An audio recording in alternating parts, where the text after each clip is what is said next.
Olá, eu sou o professor Rafael e essa é a videoaula de análise financeira. Bom, análise financeira é um tema bastante amplo, complexo, muita coisa por trás. O nosso objetivo aqui vai ser passar pelas principais ferramentas que a gente tem de análise, né? Algumas coisas bastante utilizadas. A gente vai falar de análise horizontal, análise vertical, diversos índices que se usam quando você está fazendo análise de rentabilidade, atividade, liquidez, solvência, estrutura de capital. Vamos falar um pouco sobre este conceito também bastante importante de retorno sobre o patrimônio líquido. Às vezes alguém pode falar ROI, né, que é Return on Equity, né? São sempre importante a gente saber esses termos porque surge, né? Quem está no mercado financeiro, o pessoal gosta de usar termo em inglês mesmo. Às vezes fala uma palavra bonita, você fica dizendo, putz, o que será que é isso que o cara está falando? E no final é um termo que você conhece com o nome lá, retorno sobre patrimônio líquido. Por fim, a gente vai falar um pouquinho de manipulação de informações. Tá? Então vamos lá. Começando por análise horizontal. Aqui, como diz o nome, o que a gente vai fazer, né? Horizontal. Evolução histórica de cada uma das contas das demonstrações da empresa, tá? Então, vamos lá, gente, indo aqui já para o que interessa, né? Imagina que você tem lá o começo de uma demonstração de resultado do exercício, vendas, né, faturamento da empresa, custo do produto vendido e o lucro bruto. Você tem 3 anos lá sendo avaliados, os últimos 3 anos que a empresa operou, ano 1, ano 2, ano 3. Como que as vendas evoluíram ao longo destes 3 anos? Como que o custo evoluiu ao longo desses 3 anos? Consequência disso, né, já que lucro bruto é vendas menos CMV. 1.200 menos 1.000 é igual a 200. Como que este lucro se comportou? Como que ele evoluiu ao longo desses 3 anos? Então, a análise horizontal vai ser sempre este olhar de lado para as contas de balanço, ativo, passivo, patrimônio, de demonstração de resultado do exercício. Essa que é a ideia, tá? E aqui, algumas métricas que a gente usa para facilitar um pouquinho essa conta. Variação horizontal, valor do item no ano de análise sobre valor do item no ano base vezes 100. O que é isso? Valor do item no ano de análise. Vamos pensar que eu estou analisando o ano 2. Eu vou comparar este valor no ano de análise de 1.350 contra o valor do ano base, que o ano base aqui vai ser o ano 1. Então o que eu faria? 1.350 dividido por 1.200 vezes 100. Você teria uma variação percentual de como que foi o desempenho específico aqui dessa evolução de vendas entre ano 1 e ano 2. Tá? Então a continha é essa. O conceito é o que eu expliquei. Sempre ver como as coisas estão evoluindo, tá? A gente vai ter alguns exemplos dessa continha. Justamente o que eu falei lá. Esse primeiro, né? Delta vendas no ano 2. Esse 112,5% está me dizendo que as vendas do ano 2 cresceram 12,5% versus o ano 1 de 1.200. Aquela continha que eu falei, 1.350 por 1.200 vezes 100, a gente chega nessa conta. E aí por diante, gente, essa ideia pode ser aplicada para qualquer uma das situações que você quiser. Né? No ano 3, por exemplo, eu estou vendo quanto que o faturamento que deste ano 3 cresceu versus o ano 1, né, no caso. 1.450 dividido por 1.200. Então 23% acumulados ao longo de 2 anos. Eu posso fazer ano 3 contra o ano 2? Lógico que eu posso. Se eu quiser, né, se for o que eu tiver interessado, você pode fazer também, usar esse conceito, tá? Então essa que é a ideia. Aqui um pouquinho, né, pensando na análise desses resultados, né, primeiro a gente está falando só da métrica, os números frios. Tudo bem, como que a gente analisa esses números? Valor de vendas está crescendo mais do que o valor dos custos, né? Reparem que aqui a gente acumulou 23% de crescimento contra 20% no custo. Então, bacana, a empresa conseguiu faturar a um ritmo maior do que o custo dela subiu. Com isso, o lucro bruto também foi beneficiado, ele cresceu num ritmo bacana, né? Lucro bruto numa tendência de crescimento. Tá? Então, essa que é a ideia de análise horizontal. Só quero deixar claro aqui que usamos este exemplo aqui de demonstração de resultado, parando lá no lucro bruto, mas reforço. É super importante, por exemplo, olhar contas a receber. Como que essa conta lá no ativo está crescendo? No final do ano 1 eu tinha 1.000, depois ela foi para 1.200, depois ela foi para 1.500, como que isso se compara com relação ao crescimento do faturamento e aí por diante. Tem diversas análises possíveis e usadas com esse conceito de análise horizontal, né? Afinal das contas é muito importante ver como que uma empresa está evoluindo ano a ano, no final das contas é isso. Indo para a análise vertical, qual que é a diferença? E ela é intuitiva porque o nome já entrega, né? Agora eu vou ver verticalmente como que as contas se distribuem, tá? Então, dois pontos importantes. Quando eu estiver falando de balanço patrimonial, eu vou querer saber quanto que cada conta ali que eu estiver analisando representa em relação ao ativo total. Já vamos ver isso num exemplo. Quando eu estiver falando de demonstração de resultado do exercício, eu vou ver quanto que cada linha, por exemplo, despesas com funcionários, quanto que isto representa em relação à receita líquida, tá? Então reparem que as bases são diferentes, tá? Balanço ativo total, DRE, faturamento líquido, receita líquida, tá? Então aqui um exemplo já, para a gente já ir ao que interessa. E este exemplo a gente vai misturar já os dois conceitos, análise horizontal junto com a análise vertical. Falando primeiro da análise vertical, vamos pegar aqui como base o ano 0. O que é isso? Daqui para cima eu tenho o meu ativo e aqui para baixo eu tenho o meu passivo barra patrimônio líquido, tá? Então, qual que é a ideia? Quanto que o meu ativo circulante, quanto que esses R$ 4.585 representam do meu ativo total, que é 9.260. Aqui no caso, 50%, tá? E assim por diante, quanto que o realizável a longo prazo representa deste número, quanto que o ativo permanente representa deste número, e segue, tá? Idem para o passivo, então 4.012, quanto que ele representa versus o valor total, né? Porque lembrem-se que ativo é igual a passivo mais patrimônio líquido, né? Então o total dos dois lados aqui é o mesmo. Este 9.260 vai representar a soma destes 3 e destes 3. Então é a mesma base. Tá? Então a gente vê essa composição, quanto que cada grupo representa, a gente pode fazer conta por conta. E aí, o que eu falei, o mix do vertical com o horizontal, eu vou ver como que este 50%, por exemplo, está evoluindo ano a ano. Então reparem aqui, ó, eu tinha no ano 0 um ativo circulante, né, que é aquele ativo que vai virar caixa em até um ano.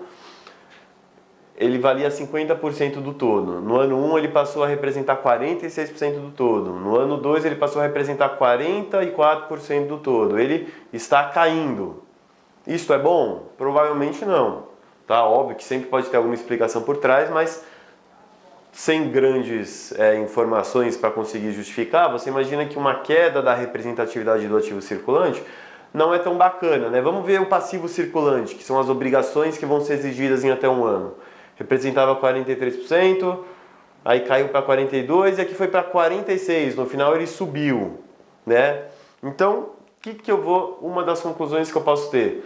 Redução dos ativos de curto prazo, consequentemente, né, elevação das aplicações de longo prazo aqui, né, ó, realizado a longo prazo era 8, foi virar 11 no final do ano 2.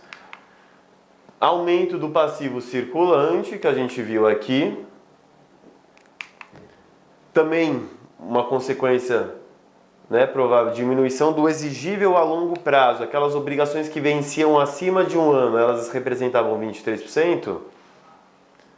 Aqui, no ano 1 aumenta para 24, aqui no final caiu para 19, tá? Então, aqui ok, mas qual que é a conclusão desse cenário aqui? É provável que essa empresa esteja indo para uma situação de liquidez um pouquinho mais apertada, né? Lembrando, o que é liquidez, né? O conceito clássico de liquidez corrente, a gente vai falar disso já nos índices, mas ativo circulante comparado com o passivo circulante, né? Então, liquidez ativo circulante dividido pelo passivo circulante, porque eu quero ver, pô, os ativos que a empresa tem para converter em caixa em até um ano, como que isso se compara com as obrigações que aquela empresa tem para ganhar até um ano.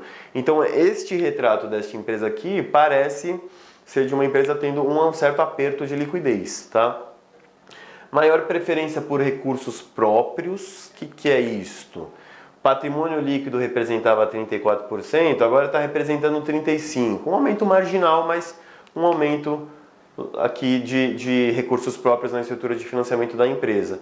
E aqui um comentário a mais, mas eventualmente pode denotar sazonalidade econômica, sugerindo escassez de recursos de financiamento de longo prazo, né? De repente, o mercado está passando por uma crise, não está fácil de acessar financiamento longo com os bancos, com os investidores, então pode acabar gerando uma situação desse tipo, né? Sempre importante ir além dos números, né? Aqui a gente faz uma análise fria, com os números que a gente tem é isso, a empresa parece que está se apertando na liquidez, mas é óbvio que na vida real, se você está de fato analisando essa empresa, você vai ter que buscar um pouco mais de detalhe e eventualmente chegar nessas conclusões aqui, tá? Então, essa que é a ideia de análise horizontal, análise vertical, são coisas importantes, são coisas usadas, tá?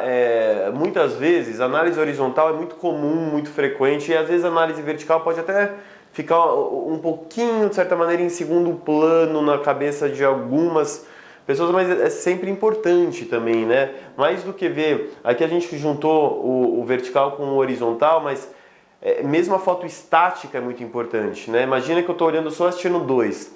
Eu estou vendo o ativo circulante da empresa representa 44%, ativo permanente representa 45%, patrimônio 35%.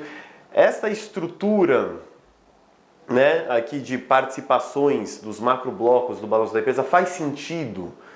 Faz sentido com o perfil de operação da empresa? Para alguma empresa, ter 45% de permanente faz todo sentido do mundo. Para outra, não. Imagina um supermercado, por exemplo. Via de regra, o supermercado opera com margem apertadinha e o permanente dele não é uma coisa gigantesca, representa quase metade do ativo total, né? Vai ter muita loja alugada.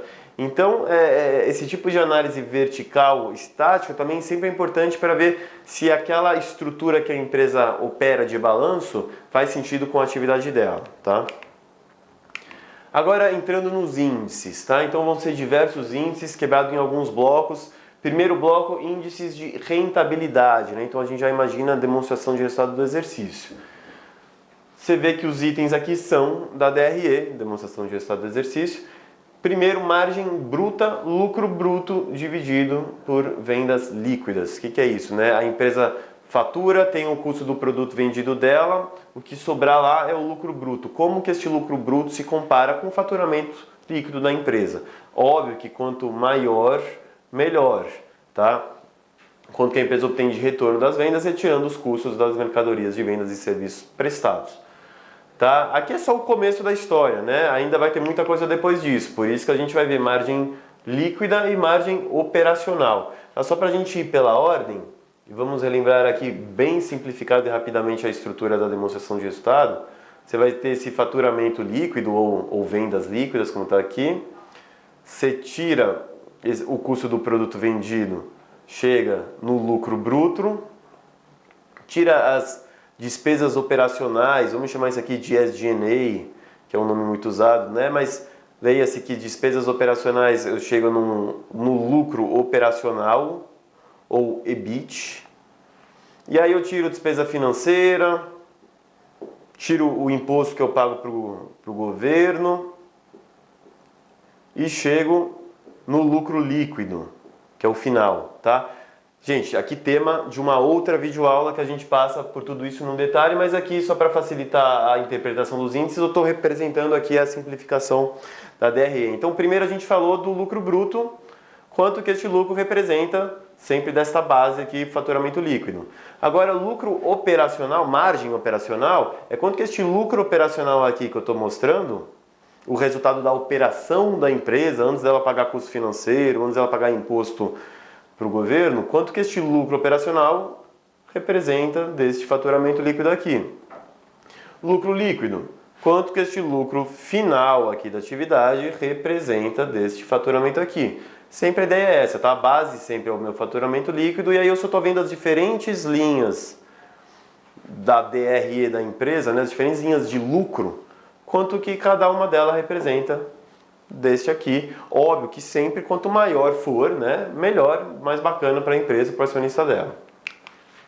Retorno sobre ativos. Agora eu vou misturar conceitos de demonstração de resultado e de balanço patrimonial. O lucro líquido, estou pegando aquele meu lucro final, quanto que este lucro final representa do ativo total da empresa. Então a empresa tem um ativo total de R$ 1 milhão, fez um lucro líquido de R$ 150 mil no ano, ela gerou um retorno sobre o ativo de 15%, tá? Óbvio, quanto maior melhor, mede a eficiência da empresa na utilização desse seu ativo total, né? Quanto que eu preciso mobilizar de capital lá, deixo lá no meu ativo, quanto eu consigo tirar de lucro disso, tá bom? Giros do ativo. Agora, de novo, né? É parecido com este aqui, mas em vez de eu ter o lucro líquido sobre o ativo total, agora eu vou pegar as vendas líquidas sobre o ativo total. Em vez de comparar o número de baixo, eu vou comparar agora o número de cima, né? Então, quanto que daquele capital lá todo no meu ativo para ter o meu negócio, para fazer as coisas acontecerem, quanto que eu consigo gerar de faturamento. Então, é quantas vezes eu rodo o meu ativo, né? Quantas vezes a empresa conseguiu vender o seu ativo em determinado período. Tenho um ativo total de R$ 1 milhão, gerei 10 milhões de vendas, eu gerei 10 vezes o meu ativo em vendas, também naturalmente quanto mais, melhor. Agora, desculpa, só eu esqueci de comentar que a gente já entrou no bloco de índices de atividade, né? A gente estava aqui falando antes de rentabilidade, entramos em atividade. Agora a gente entra em umas continhas importantes, né? Período médio de cobrança / de recebimento, prazo médio de contas a receber, prazo médio de estoque, prazo médio de fornecedores. Essas são super usadas, super importantes. O que eu quero saber aqui? Na média, quanto que eu estou demorando para receber as vendas que eu faço para os meus clientes? Então essa continha é duplicatas a receber, eu vou lá no balanço da empresa, ativo, vejo contas a receber, tem lá um valor, sei lá, 1.000, dividido por vendas anuais, vezes 360. Isto vai me gerar um número, imagina, 90. Quer dizer o seguinte, eu estou levando 90 dias em média para receber do meu cliente. Então, na média, eu estou financiando meu cliente 3 meses. Isso é muito importante, gente. Quando a gente fala de análise horizontal, esta conta é super relevante, né? Tanto do cliente, quanto do estoque, quanto do fornecedor. Pô, se eu estou vendo que no ano 1 a empresa dava em média 90 dias para o cliente pagar ela. No ano 2 ela passou para 110. No ano 3 ela passou para 140. O que está acontecendo, né? Importante entender, assim, pô, será que esse contas a receber está com muita duplicata podre, entre aspas, né? Muito recebível vencido, que a empresa não vai conseguir cobrar? A empresa está tendo que dar muito prazo porque não está conseguindo vender se não fizer isso? E o que tem por trás da empresa dar muito prazo? Vai aumentando este contas a receber, ela precisa financiar isso de algum jeito. Muitas vezes isso vai acabar tendo como consequência aumento de dívida para financiar esse aumento. Tá? Então, super importante. Contas a receber, clientes contra faturamento, estoques, a conta de estoque. Só que aí, em vez de faturamento, aqui no denominador a gente tem aquele custo do produto vendido. Tá? E no fornecedor, também custo do produto vendido no denominador. Mas para lembrar de maneira fácil, pense que esses itens de contas de giro, eu sempre vou ter no numerador a própria conta de giro, clientes, estoque e fornecedor, e no denominador, quando eu estiver falando de clientes, é faturamento, né? Concorda que o cliente conversa com faturamento? Faz sentido. E estoques e fornecedores que de fato conversam mais com o custo do produto vendido vão ter o custo do produto vendido no denominador. E depois o raciocínio é sempre aquele que eu usei como exemplo, o caso de cliente, mas aqui sempre serve a mesma coisa. Pô, estoque da empresa no ano 1 era 50 dias, depois foi para 70, depois foi para 100. Pô, por que a empresa está se estocando tanto, né? Fornecedor, idem, né? Como é que essa dinâmica está acontecendo? Itens bastante relevantes. Agora mudando de tema, liquidez, também muito importante. Começar pelo mais usado, mais famoso, liquidez corrente. Falei rapidamente disso, ativo circulante contra passivo circulante. Né? Como que o curto prazo da empresa está lá equacionado olhando a foto de balanço dela. Os ativos que vão virar caixa em até um ano contra as obrigações que vão ser exigidas em até um ano. Quanto maior, melhor. Índices de liquidez corrente abaixo de 1, sinal de alerta. A empresa pode estar um pouquinho mais apertada. Liquidez geral, um índice menos usado, bem menos comum, porque tem algumas restrições aqui. Aqui, qual que é a ideia, né? desenhando aqui rapidamente uma ilustração do balanço patrimonial da empresa, quebrando nos macroblocos. Do lado esquerdo, ativo, lado direito, passivo mais patrimônio. Aqui, ativo de curto prazo, realizável de longo prazo e o ativo permanente.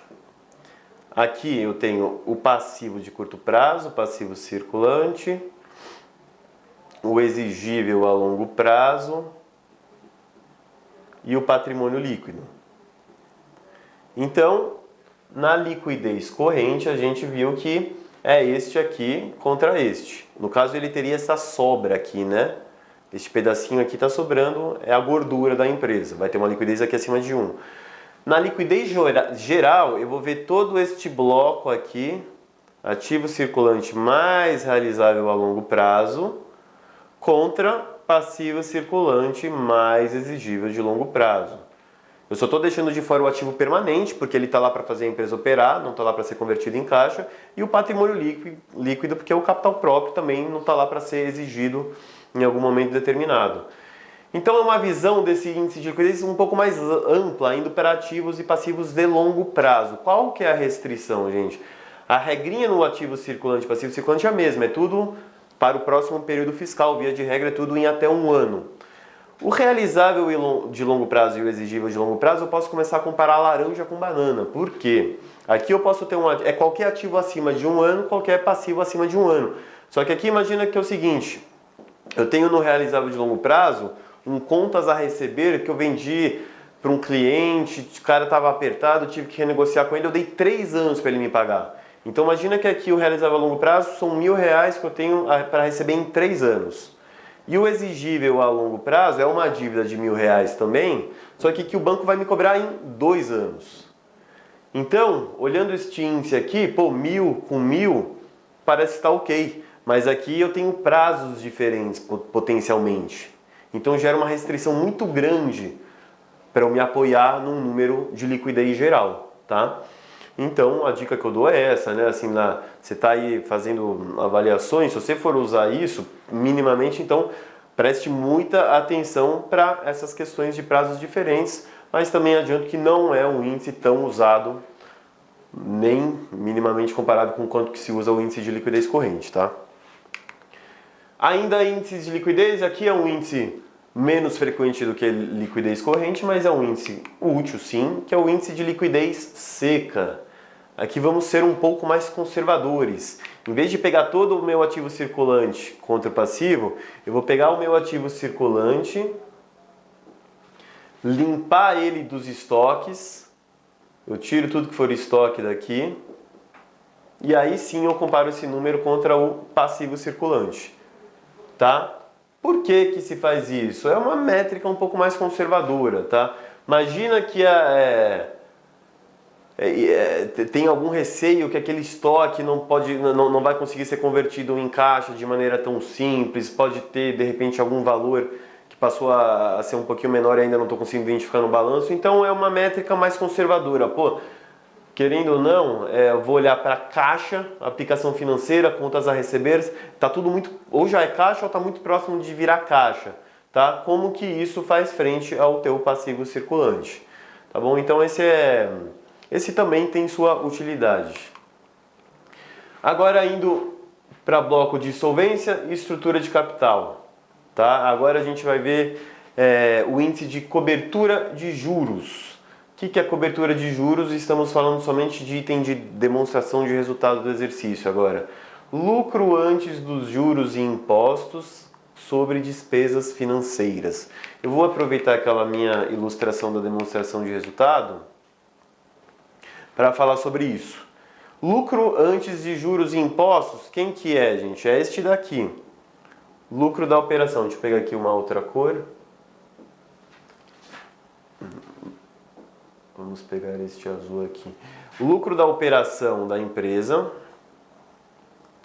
ou EBIT, Earnings Before Interest and Taxes, ou lucro antes de juros e impostos. É o lucro que está antes dos juros, despesa financeira, e impostos aqui embaixo, tá?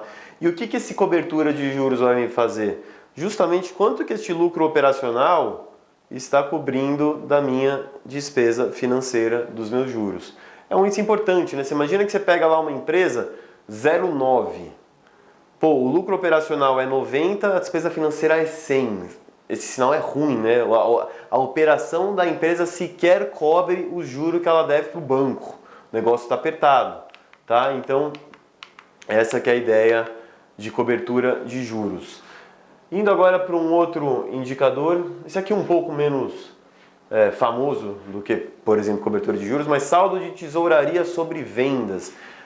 O que é isso? Quanto que o saldo de tesouraria de uma empresa representa do faturamento dela, tá?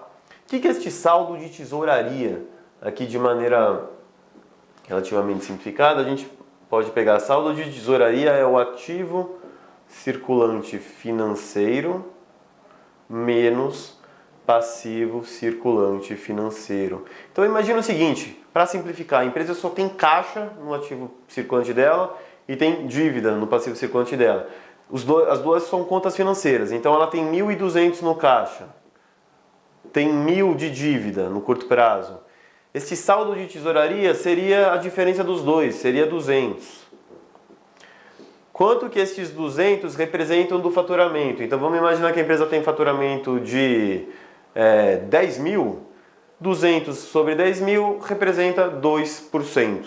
Tá? Este que é o conceito aqui dessa conta, né? No final é quanto que a empresa tem de folga financeira lá no curto prazo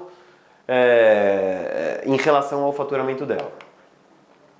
Ainda em cima de solvência e estrutura de capital, passivo total sobre patrimônio líquido. Essa também é uma conta, né, muito usada, né? Quanto que o passivo da empresa representa sobre o patrimônio líquido dela, né? E aqui quando a gente fala de passivo, eu estou falando do passivo total, né? Então, também fazendo rapidamente aqui aquela ilustração, né? Olhando só para o lado direito, né? Eu tinha o passivo circulante, exigível de longo prazo e o patrimônio líquido. No final a gente está falando o seguinte, olha, quanto que este bloco aqui, passivo total da empresa, representa em relação ao capital próprio, tá?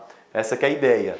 Naturalmente, do ponto de vista de um credor de dívida, quanto mais grande, quanto maior for esse bloco aqui versus o capital próprio, a empresa passa a ter um perfil de risco um pouco mais apimentado, tá? Então, essa que é a ideia. Grau de endividamento passivo circulante mais exigível a longo prazo, de novo este bloco aqui. Só que agora, em vez de comparar contra o patrimônio líquido, eu vou comparar contra o ativo total. Então, é quanto que este bloco representa deste bloco aqui inteiro. Traz o mesmo cheiro para o analista, né? Quanto que, no final das contas, o exigível com todos os outros detentores de recursos desse lado de passivo numa empresa representa contra o capital próprio, contra o ativo total, no final traz uma informação parecida, tá? Agora falando de um conceito importante, retorno sobre o patrimônio líquido. Como eu falei lá no começo, né, o nome bonito, Return to Equity, Return on Equity, seja lá o que for, estamos falando da mesma coisa. O que é isso? É quanto que o lucro líquido da empresa representa deste bloco aqui. Vamos pegar uma cor para ficar diferente aqui, ficar mais fácil. Quanto que o lucro líquido da empresa representa do patrimônio líquido daquela empresa. O acionista botou R$1.000 aqui, teve R$200 de lucro líquido, ele teve um retorno em cima do patrimônio de 20%. Este que é o conceito por trás do Return on Equity, tá? Aqui alguns detalhezinhos para prestar atenção. Reparem que, apesar de muitas vezes se ver calculado contra o patrimônio líquido final mesmo, mas o método mais correto é você fazer uma conta do lucro líquido sobre o patrimônio líquido médio, tá? Então o que é o patrimônio líquido médio? O lucro líquido do ano 2, eu vou pegar a média do patrimônio líquido final do ano 1, patrimônio líquido final do ano 2, tiro a média desses dois valores e aí eu comparo contra o lucro líquido do ano 2. Né? Porque o lucro líquido é conceito de filme, né? A gente fala isso em algumas outras videoaulas, mas demonstração de resultado do exercício é o conceito de filme, é tudo que a empresa faz ao longo de um período, por exemplo, de 12 meses. Patrimônio líquido, conta de balanço, é o conceito de foto. É como que aquele patrimônio líquido estava em 31 de dezembro do ano 2, 31 de dezembro do ano 1. Então eu estou comparando um valor gerado ao longo de 365 dias contra um valor, uma foto de um dia só. Então por isso que eu faço uma média que fica um pouquinho mais justo para comparar contra um valor que é gerado ao longo de um ano todo, tá? Então o conceito do ROI, Return on Equity, retorno sobre o patrimônio, é esse. E agora uma dica importante de como que este número surge, né? Eu dei um exemplo que o ROI da empresa estava em 20%. Pô, parece um número bom. E aí, você como analista está vendo aquela empresa e fala, de onde veio esses 20%? Ele vai vir basicamente de 3 lugares. Ou a empresa consegue gerar muita margem líquida, se a empresa consegue girar muito o ativo, né? A gente viu esses índices todos, aqui é a margem líquida, aqui é o giro do ativo, e o quanto que a empresa se alavanca, leverage, né? De alavancagem, o quanto que ela está usando a alavancagem, né, os recursos de terceiros, para fazer este retorno aumentar. Porque vocês concordam que se eu coloco muito capital próprio num negócio, eu preciso de muito lucro para conseguir remunerar isso. Se eu coloquei pouco capital próprio, um lucro menor pode me dar um retorno ainda bastante interessante. Então, até que ponto eu consigo usar a alavancagem de maneira a otimizar essa equação. Tá? Então esse Return on Equity, o conceito é este. Reparem que para a formulinha aqui de lucro sobre patrimônio, se eu pegar vendas, cortar com vendas, ativos, cortar com ativos, o que eu fiquei? Lucro sobre patrimônio. Então vocês estão vendo que matematicamente essa equação funciona, tá? Mas vamos entender ela. Qual que é o ponto, gente? Uma empresa vai conseguir fazer o ROI dela bombar ou não? Dessas três vertentes aqui, esses 3 pilares. Então, uma empresa tem muita margem líquida. Legal, muito lucro, é de se imaginar que o retorno vai aumentar. Uma empresa gera muito ativo dela, ou está sendo bem eficiente o uso daquele ativo. Também é de se imaginar que vai ajudar o ROI. Mas é viável, via de regra, essas duas coisas acontecerem juntas de maneira super elevada, assim, super interessante para o acionista? Parece improvável. Vamos pensar num exemplo. Supermercado. Supermercado vai tirar o grosso do ROI dele, ainda assim entra na parte de como que ele está se financiando, né? Primeiro, aqui vamos pensar em financiamento e aqui vamos pensar em operação. Então, pensando na operação, um supermercado, o que ele vai conseguir ter? Muita margem líquida ou ele vai girar muito? O supermercado vai girar muito. O supermercado vai tirar o ROI dele na operação muito do giro. Já a margem líquida, apertadinha. Agora vamos pegar um outro exemplo, uma joalheria, por exemplo. Uma joalheria, ela consegue girar o ativo dela absurdamente? Também não tanto, mas e a margem quando ela vende? A margem é alta. Então o grosso do retorno vai vir daqui. Então, via de regra, quando você está analisando um tipo de negócio, vai ser difícil que esses dois sejam explosivos, né? Normalmente vai ser um pouquinho mais para lá, um pouquinho mais para cá. Tá? Então isso são conceitos para ter em mente. E aí, em complemento a essas questões que tem mais a ver com a operação da empresa, é o quanto que aquela empresa consegue alavancar a relação de balanço dela, quanto que ela está conseguindo trazer de conta de exigível de terceiros versus o patrimônio de maneira eficiente. É óbvio que não dá para simplesmente só vou botar capital de terceiros aqui, eu mato esse meu patrimônio, não preciso colocar dinheiro, ponho capital de terceiros, porque aí o meu retorno é quase que infinito. Não dá, porque aí, né, a tua empresa tem um perfil de empresa muito alavancada, muito arriscada, e o custo financeiro começa a ser abusivo, porque o credor de dívida não vai querer correr esse risco, tá? Então, essa que é a ideia, né? Essa aqui é a análise de Dupont, tá? Esse esqueminha todo para falar do ROI é o método de Dupont. Falando um pouquinho agora da limitação de índices, né? A gente viu um monte de índice, para agora também lembrar que, pô, eu como analista, como investidor, não posso me ater somente aos índices, tem uma série de limitações, tá? Primeiro ponto, então, cada setor de atividade necessita de índices diferentes, tá? Então, é super relevante, tá? Às vezes um determinado índice é super útil no setor de supermercados, mas para o setor de serviços não ajuda muita coisa. Então esse é um ponto importante, saber que índice que você tem que usar. Índices concentram-se no passado, né? Necessariamente, porque eu estou olhando esses índices todos em cima de números contábeis e a contabilidade registra informações passadas. Então eu estou olhando para trás. Às vezes os últimos anos foram excelentes, mas teve alguma mudança muito drástica no mercado e o futuro não é tão brilhante. Então, importante. Sempre se deve comparar os índices das empresas de melhor desempenho do mesmo setor. Então aqui é a questão da comparação, tá? É também super bacana você estar fazendo uma análise. Eu estou vendo lá que aquela minha empresa, ela gerou um return on equity de 20%, o giro do ativo dela é de 10 vezes, a margem operacional é de 30%, bacana. E como que isso se compara com as mesmas empresas do setor, né? E preferivelmente as melhores empresas, né? Não vou também querer comparar com as piores, porque aí fica fácil dela ganhar, tá?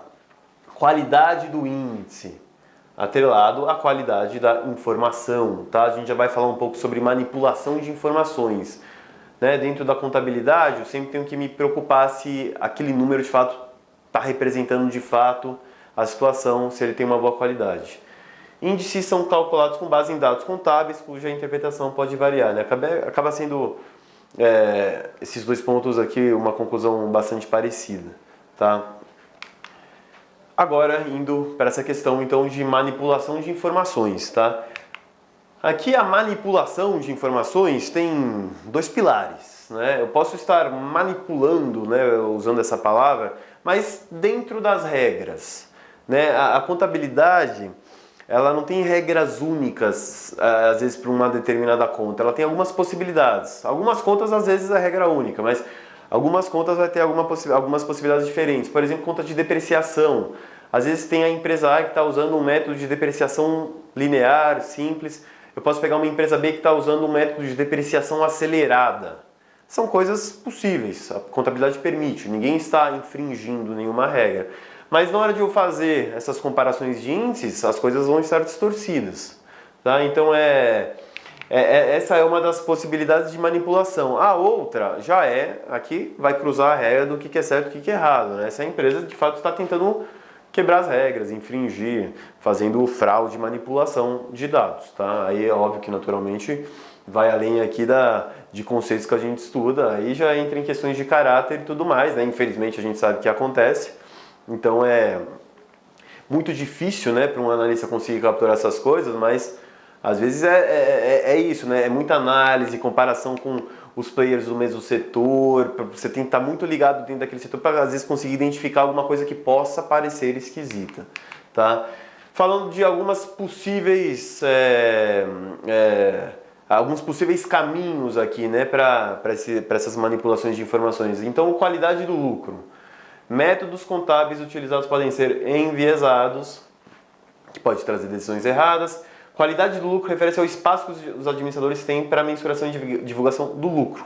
Tá? Então aqui, gente, é o ponto que eu falei, né? Vamos pegar o exemplo lá da depreciação simples e acelerada. O lucro final da empresa A e da empresa B seriam diferentes simplesmente por interpretações, por uso de métodos contábeis diferentes. Tá? Então, sempre muito cuidado com o que está por trás do número frio ali do lucro. Tá?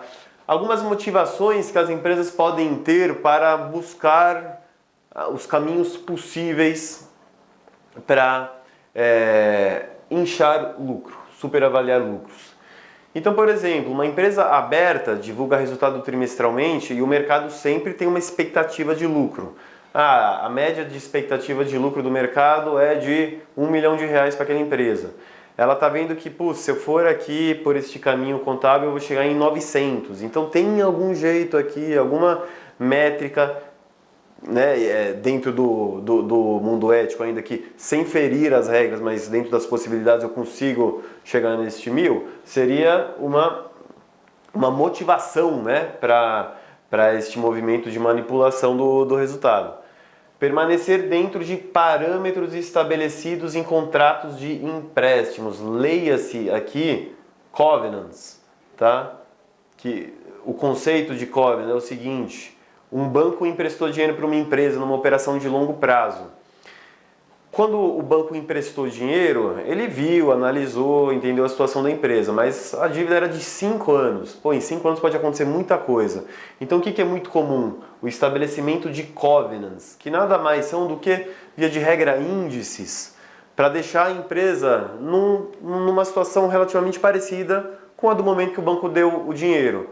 Então, pô, tô vendo que essa empresa tinha lá uma relação de dívida sobre patrimônio de 30%.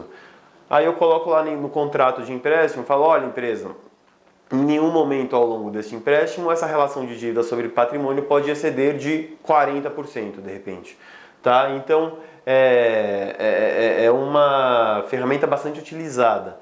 E quando este covenant conversar com itens de lucro, que conversa, né? Então, pô, eu quero que você tenha um lucro de determinado patamar. Se a empresa está vendo que não vai bater aquele lucro, o que ela faz? Ela, óbvio, teria uma motivação para aumentar este lucro, tá?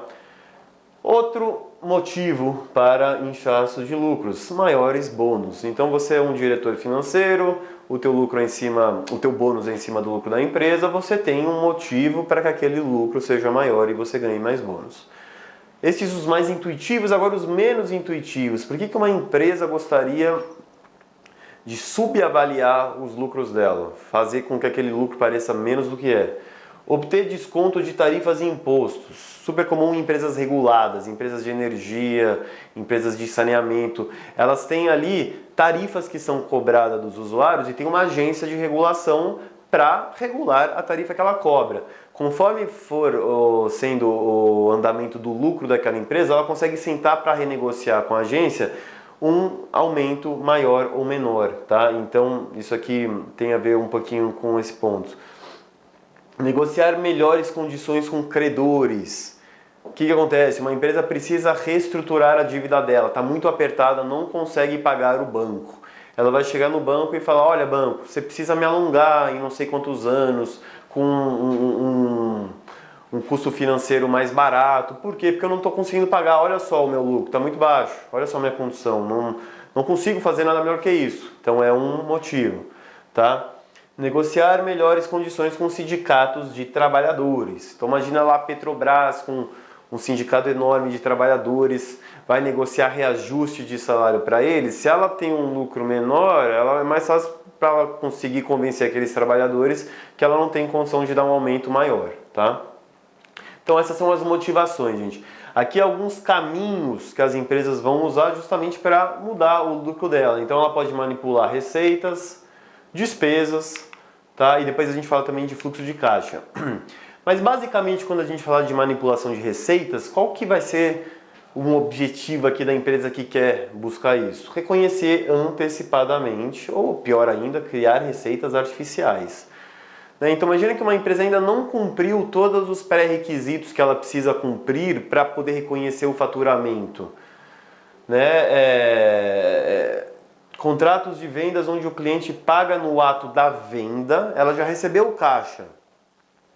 Mas a mercadoria vai ser entregue só num prazo posterior. Então, em tese, pelas regras contábeis, ela ainda talvez não tivesse cumprido todos os pré-requisitos para reconhecer o faturamento, só que ela vai lá e reconhece.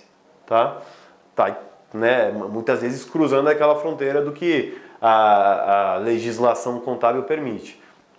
Leasing onde a empresa reconhece receita antecipada. Reconhecer receitas antes de finalizar os termos e condições de venda. Tá? De novo, né? Bastante linha com o que a gente mencionou aqui em cima. Reconhecer receitas de swaps e transações de permuta com terceiros. Aí aqui uma série de possibilidades, tá? Mas a essência que vocês têm que pensar, a empresa buscando antecipar reconhecimento de faturamentos, ou aí pior ainda, criar receita artificial, né? Aí não tem nem muito o que dizer. Manipulação de despesas. Qual que é o ponto? Capitalizar despesas operacionais. A ideia aqui é o seguinte, a empresa vai lá, incorre em uma despesa e em vez de jogar essa despesa na demonstração de resultado, ela vai buscar um caminho e falar, olha, não, isso aqui não é uma despesa, isso aqui é um item de repente de ativo intangível, eu vou capitalizar. Eu gastei R$100, é fato, caixa não tem segredo, não tem critério contábil, caixa é caixa. Só que em vez de reconhecer esses R$100 na minha DRE como despesa, eu vou reconhecer ele como um investimento e aumentar o meu ativo intangível. Só que de repente a regra pura seria que a empresa tivesse jogado como despesa. Então ela estaria manipulando despesa, tá? Classificar despesas como extraordinárias ou não recorrentes, fazendo com que a despesa desça na demonstração de resultados. Qual que é a ideia aqui? Hoje a regra contábil não tem mais linha de resultado não operacional, né? Tem uma linha lá que é outras receitas, despesas, tudo operacional. Só que todos os analistas, investidores, eles pegam essa continha e vê o que está compondo ela. Então, de repente, tem ganho na venda de imobilizado. A empresa tinha um carro marcado por R$30 mil no balanço dela, vendeu por R$31 mil, vai registrar R$1.000 de ganho nessa venda e vai lá estar no outras receitas operacionais. Só que aquela empresa vende canetas. Não é da operação dela vender carro. Mas mesmo assim o lucro vai estar lá. Então o que se faz, né? Ajusta-se este R$1.000 de lucro para baixo do operacional. A empresa divulga lá em cima conforme a regra, mas os analistas ajustam. Então o que uma empresa poderia ter motivação de, muitas vezes nas notas, nos comentários de resultados, buscar enviesar o analista falando que, olha, esse item aqui, A, B e C, são itens operacionais, enquanto na prática eles deveriam ser vistos como não operacionais. E aí entra essa questão de extraordinários e não recorrentes, tá? Agora, por fim, esse aqui é o mais difícil e vamos ver o que dá para fazer, mas manipulação do fluxo de caixa. Fluxo de caixa é muito difícil da empresa manipular, porque o fechamento do caixa dela no ano 1 e no ano 2, caixa é caixa, é só ir lá, olhar quanto tem na conta corrente e pronto, não tem como ficar inventando aqui criações contábeis. Então o fluxo de caixa, ele vai ter que ver como que aquele caixa mudou de um ano para o outro e não tem muito para onde escapar. Aonde que as empresas podem operar um pouquinho o analista? Superdimensionamento do fluxo de caixa das operações, classificando como operacionais fluxos que não são operacionais. Aqui vamos relembrar rapidamente, isso é tema específico de uma videoaula que a gente vai a fundo nisso, mas o fluxo de caixa de uma empresa é dividido em 3 blocos. Fluxo de caixa das operações, fluxo de caixa de investimentos e fluxo de caixa de financiamentos. Então vamos imaginar que estes 3 fluxos juntos de uma empresa tenham gerado 1.000. E assim o caixa da empresa que era 500 no ano 1 foi para 1.500 no ano 2. Aumentou 1.000. Só que eu como analista estou preocupado em saber se este 1.000 veio da operação da empresa ou veio do fluxo de caixa de investimentos, porque de repente a empresa vendeu imobilizado. Veio do fluxo de caixa de financiamentos que a empresa tomou dívida, porque o acionista aportou capital. Então é um retrato completamente diferente. Para eu saber que o 1.000 veio da operação, bacana, a operação está gerando caixa. Agora imagina não, a operação aqui deu menos 500 e a empresa tomou com o banco mais 1.500. Conclusão de análise completamente diferente, né, do que se eu tivesse 1.000 na operação. Então isso faz toda a diferença do mundo. E aí qual que é a motivação da empresa? Mostrar alguma coisa que está lá no meio do caminho, numa zona cinzenta, falar que aquilo é operacional, quando na prática não seria.